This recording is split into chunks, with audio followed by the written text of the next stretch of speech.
News this morning.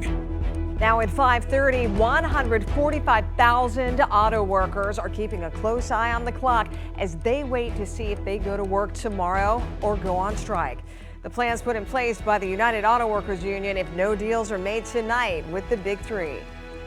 Well, welcome back, and thank you so much for sticking with us for 7 Action News this morning at 5:30. And today is the day that we've been counting down to. Time is almost up. Tensions now are at an all-time high between the Big Three and United Auto Workers Union. Now, UAW contracts with the automakers expire tonight at 11:59.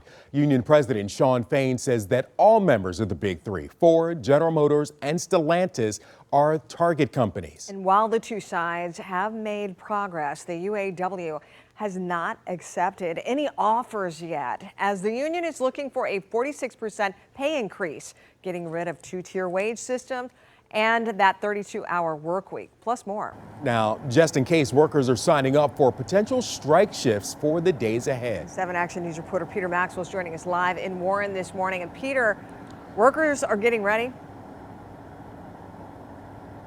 They are getting ready indeed. We're right outside of the local 412 union shop here in Warren, and throughout the day yesterday, workers, union members were coming here and signing up for strike shifts. And you know, a lot of people that our crews spoke with yesterday say they don't really want to strike, but with the power of the number of people that are going to be potentially walking out of these plants, they will do that if necessary.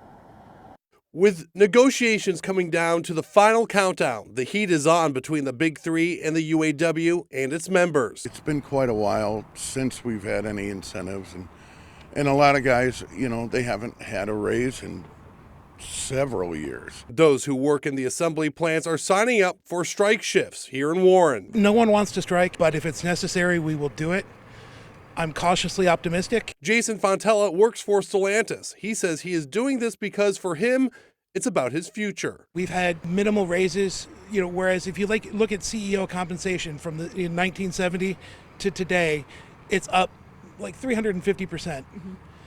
The workers' compensation is up 25%, and that's not right. We need a little bit more equity. We need the middle class back. The UAW and the Big Three are still negotiating, and the UAW is not budging from their demands, which include double-digit pay raises, ending the tier wage system, better health care, a 32-hour work week, and reviving cost of living adjustments. And if the Big Three don't come close to what the union wants, at 11:59 p.m. tonight, union members will walk off the job. It's going to affect a lot of businesses, and it's going to affect the down trickle to a lot of smaller companies with unions. You know, we need this. We need the increase for these people. Merrick Masters is a professor of business at Wayne State University. As of right now, we do not know what plants will be targeted to strike first, but Masters has an idea. If they strike strategically certain component facilities or assembly facilities that produce profitable products that assemble them, they might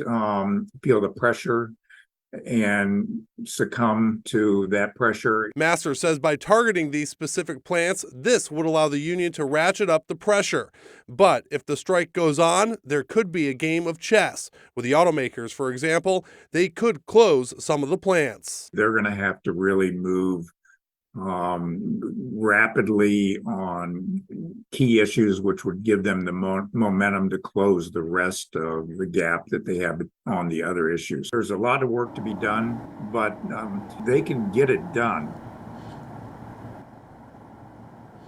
Yeah, a lot of work still to remain at the negotiating tables right now, with counteroffers and offers going back and forth between the Big Three and the UAW. And again, at 11:59 p.m. tonight, if no deal is reached between the Big Three and the UAW, those workers will be walking off the job. And for how long? Well, that remains to be seen. Reporting in Warren, I'm Peter Maxwell, 7 Action News. Yeah.